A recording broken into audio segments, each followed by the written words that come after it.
সংস্কার কমিশনের যে রিপোর্টগুলো রয়েছে সেগুলোর ভিত্তিতে আগে সংস্কার তারপরে নির্বাচন, এই প্রক্রিয়ার মধ্যে আমরা সামনের আগামীর বাংলাদেশটা সুন্দরভাবে দেখতে চাই। ছাত্র জনতা দ্বারা নিয়োগপ্রাপ্ত ডক্টর ইউনূসের একটি সরকার গঠন হয়েছিল।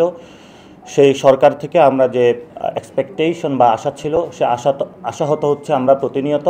গত 15 বছরে যে গুম হয়েছিল, খুন হয়েছিল, মানুষের ভোটাধিকার কেড়ে নেওয়া হয়েছিল, তার মধ্যে অন্যতম একটি কারিগরি প্রতিষ্ঠান হিসাবে বর্তমানে যে ইলেকশন কমিশন সেটা অভূতপূর্ব ভূমিকা পালন করেছিল। আপনারা জানেন আমরা একটি রক্তক্ষয়ী যুদ্ধের মধ্য দিয়ে 5 আগস্টে বাংলাদেশে একটি নতুন স্বপ্ন দেখেছিলাম। সেই স্বপ্নের বাস্তবায়নে ছাত্র জনতা দ্বারা নিয়োগপ্রাপ্ত ডক্টর ইউনূসের একটি সরকার গঠন হয়েছিল। সেই সরকার থেকে আমরা যে এক্সপেকটেশন বা আশা ছিল, সে আশাহত হচ্ছে আমরা প্রতিনিয়ত।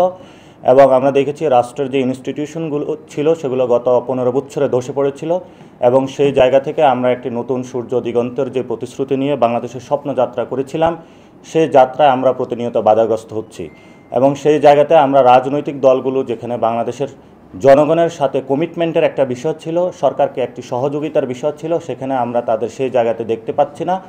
আমরা প্রতিনিয়ত দেখতে পাচ্ছি রাজনৈতিক দলগুলো টেন্ডার, চাঁদাবাজি বিভিন্ন জায়গায় নিজেদেরকে জড়িয়ে একটি তড়িৎ গতিতে নির্বাচন প্রক্রিয়ার দিকে তাদের যাত্রা শুরু করেছে। সেই জায়গাতে আমাদের মাননীয় প্রধান যিনি উপদেষ্টা রয়েছেন, সেখানে রাজনৈতিক দলগুলো তারা যে কমিটমেন্টের জায়গা থেকে, তাদের প্রতিশ্রুতির জায়গা থেকে আসার আহ্বান জানানোর পরও রাজনৈতিক দলগুলো সেই বিষয়ে আমরা তাদের কোনো সহযোগিতা লক্ষ্য করছি না। এবং তার একটি রিসেন্ট উদাহরণ হলো রাজনৈতিক দলগুলো বিভিন্ন দলের সাথে সংযোগ সৃষ্টির মাধ্যমে তারা 10 জন যে ইসির কমিটি মেম্বার নিয়োগ প্রাপ্তির জন্য আবেদন করেছিল, সেখান থেকে তাদের সে কায়দা কানুনেই আমরা আজকে দেখলাম ইসিতে নিয়োগ তারা শপথ নিয়েছে। সেই শপথের জায়গা থেকে আমরা তার তীব্র প্রতিবাদ করছি।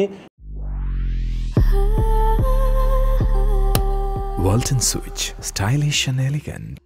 এবং আমরা অতি সত্বর যারা নিয়োগ নিয়েছেন তাদের নিয়োগদানকে, এই শপথে তাদেরকে সেখান থেকে প্রত্যাখ্যান করে বদিউল আলম মজুমদারের মধ্যে যে একটি রাষ্ট্রীয় সংস্কার কমিশন গঠন করা হয়েছিল, রাষ্ট্রের সাংবিধানিক প্রতিষ্ঠান ইলেকশন কমিশনের, সেটার পূর্ণ প্রক্রিয়া বা ডিসেম্বরের মধ্যে যে রিপোর্ট আসবে, সেই রিপোর্টের উপর ভিত্তি করে একটি সুন্দর প্রক্রিয়ার মধ্য দিয়ে গিয়ে বাংলাদেশের মানুষকে একটি সুন্দর গণভোটের আয়োজনের মধ্য দিয়ে আমরা একটি সুস্থ সুন্দর বাংলাদেশ দেখতে চাই।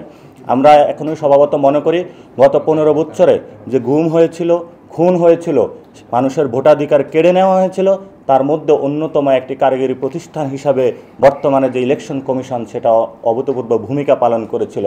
সেই জায়গা থেকে এই পচাগলা যে ইলেকশন কমিশন রয়েছে এবং তার যে কায়দা কানুন রয়েছে, সেই জায়গা থেকে এটাকে যদি সঠিকভাবে পুনর্বিন্যাস না করে আগামী কোনো ইলেকশন হয়, সেই ইলেকশনে এই শহীদদের সাথে বেইমানি হবে, মানুষের রক্তের সাথে বেইমানি হবে, এবং বাংলাদেশের যে জনগণ তাদের স্পিরিট নিয়ে 5 আগস্টে যে একটি গণ অভ্যুত্থান করেছিল, সেই গণ অভ্যুত্থানের সাথে বেইমানির সামিল। আমরা এই গণ অভ্যুত্থানের শক্তিকে ধারণ করি, আমরা গণ অভ্যুত্থানের স্পিরিট নিয়ে বলতে চাই আগামীতে বাংলাদেশের যে কোনো প্রতিষ্ঠান সংস্কার কমিশন যে গঠন হয়েছিল, কোনো সংস্কারের কমিশনের রিপোর্ট জমা এবং সংস্কার হওয়া পর্যন্ত আগামীতে কোনো কিছু বাংলাদেশে আমরা আয়োজন করতে দিব না। আমরা চাই, বাংলাদেশের জনগণের কাছে আহ্বান জানাচ্ছি, আপনারা ঐক্যবদ্ধ হন। সংস্কার কমিশনের যে রিপোর্টগুলো এসেছে, জনগণের যে দাবি রয়েছে, গণ অভ্যুত্থানের যে স্পিরিট রয়েছে, সেগুলোর যদি কোনো ব্যত্যয় ঘটে তাহলে আমরা সেই আবার মাঠে ফিরে যাব এবং জনগণকে আমরা ঐক্যবদ্ধ করে জাতীয় নাগরিক কমিটি একসাথে সরকারে বর্তমান হোক, ভবিষ্যৎ হোক, গণ অভ্যুত্থানের স্পিরিটে বাইরে যারাই যাবে আমরা তাদের বিরুদ্ধে দুর্বার প্রতিরোধ আন্দোলন গড়ে তুলব। এবং বর্তমান পরিস্থিতিতে সংস্কার কমিশনের যে রিপোর্টগুলো রয়েছে সেগুলোর ভিত্তিতে আগে সংস্কার তারপরে নির্বাচন, এই প্রক্রিয়ার মধ্যে আমরা সামনের আগামীর বাংলাদেশটা সুন্দরভাবে দেখতে চাই।